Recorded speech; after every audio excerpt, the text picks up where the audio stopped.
Good evening. Leading our news tonight, the government's new transformation restructure of the new public service sector started at the end of last year with the changes to the salary scale for the whole public sector, and more changes are continuing in government's efforts to utilize efficiently resources available amongst other developments. The Broadcasting Corporation of Niue also met with the employment body of government, the New Public Service Commission, to discuss the direction government proposed for the corporation. However, the discussions have been ongoing with other sectors of government starting at the beginning of the year.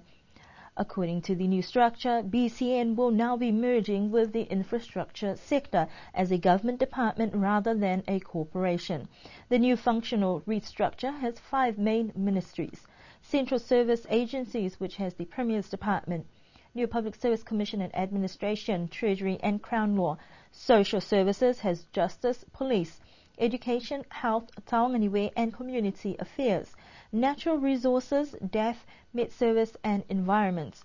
Infrastructure services include utilities, transport, communications, telecom and BCN. Trading and revenue, which will have boards of authorities, include Philatelic and Numismatic, Bond Store, the Quarry, Bulk Fuel, Housing, New Development Bank and the Tourism Department. All other ministries will be governed by the Secretary to Government and the Public Service Commission. The proposed changes will also be likely to take place in a few months or later in the year, and we will bring you more on this story in our future news bulletin. Niue High School is currently undergoing an annual review with the New Zealand Qualification Authority to review the assessment practices in the school to ensure that they are in compliance with NZQA standards. The Niue High School has offered the National Certificate of Educational Achievement since 2002, and the audit of operations is to ensure quality of education is provided to students. Harata Day is the school relationship manager for NZQA, who has been on the island with the school over the past week, meeting with a number of key personnel in the education system. First thing that I do is usually interview the principal's nominee. The principal's nominee is the liaison person between Niue High School and the New Zealand Qualifications Authority. And I go through and see how the assessment policies for the school, whether they've been updated. And so I can quite categorically say that the policies for assessment are exceptional. After my interview with the principal's nominee, I interview the HODs and the TICs, and just to see how they are complying with the assessment policies of the high school. Most of it is around quality assurance, and quality assurance in that they need to ensure that they internally moderate the assessment tasks that they use to assess the students, and that the other side of it is to make sure that they get somebody to verify the grades that they've given the students. And it's not until verification has happened do they then report results to NZQA. Professional development is an important area for teachers to work on in light of the staffing issues within the school. I was able to run a professional development session with the staff on Tuesday morning for 2 hours, and judging by what they've written in their evaluation sheets, they found it very informative. I showed them the area where they could analyse their results from 2011, and on the whole, their results for Niue High School's results for 2011 are comparable to the national standards, so to the national statistics. So they're comparable to those schools that are assessing against standards on the New Zealand qualifications framework. I think the staff need to continue to professionally develop themselves, and I've put together a timetable when that could happen. Tuesdays they're on, but I've just selected maybe 2 Tuesdays in the month where the principal's nominee, it will be his responsibility to give the staff some professional development. There are some staffing issues, but I mean obviously that's not for me to say. But on the whole, the teachers are doing, the quality assurance processes are very robust, and I'm very pleased to see that. A session with parents was held this afternoon to gauge what their level of understanding is of NZQA standards and also to identify any issues of concern. Harata Day will depart the island tomorrow, and a report of the review will be received by the Education Department within 6 weeks. The tax year came to an end on the 31st of March, and public servants have just received tax forms with a few changes to the rebate claim system. A tax training session was held with department administrators and financial controllers a few weeks ago for an overview of some changes to be implemented this year. According to the tax division, the personal rebate claim of $156 has now been included in public servants' pay package that has been deducted throughout the year. Public servants have noticed that along with the gross salary, tax deducted and super included in the salary slips, there is an additional column with a rebate amount. Tax representatives say that amount is to be deducted from both the gross pay and tax right in the beginning of the process of filling out tax forms. These changes are currently being implemented and hopefully will not cause too much confusion. Niue is well on the way to become one of the first countries to eliminate lymphatic filariasis.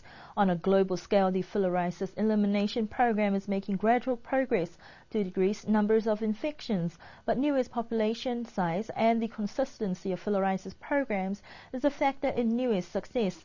Lymphatic filariasis is caused by a thread-like parasitic worm that is transmitted by mosquitoes that live in the vessels for up to 4 to 6 years. Niue's health department has continued to monitor filariasis figures over the past decade, and it appears that the presence of this parasite carried by mosquitoes is very low, with no recent cases identified. Niue is now in the process of writing a report to the World Health Organization for Niue to be declared as one of the countries that has successfully eliminated lymphatic filariasis. The process in getting the report to WHO and endorsed will take some time, but it will be a significant achievement for Niue. According to the Associate Professor Wayne Melrose, he is part of a regional network of health professionals that are dedicated to the elimination of filariasis, and he is here to assist with the report to identify Niue's status and whether it has met its elimination targets. Well, they finished their mass drug administration program in 2004. They've done 2 surveys since then that suggest that the incidence has dropped very, very low indeed.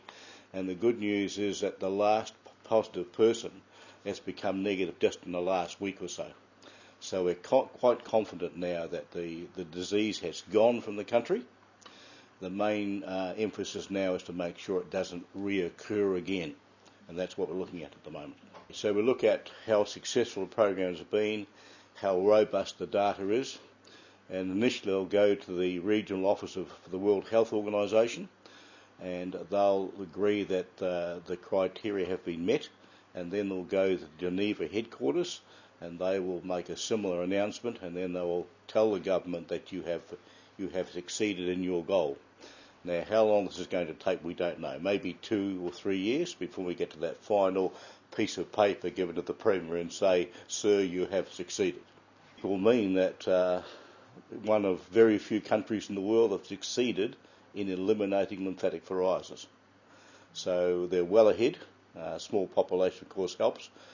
But it'll be a very significant achievement for a small population with a very, very small workforce.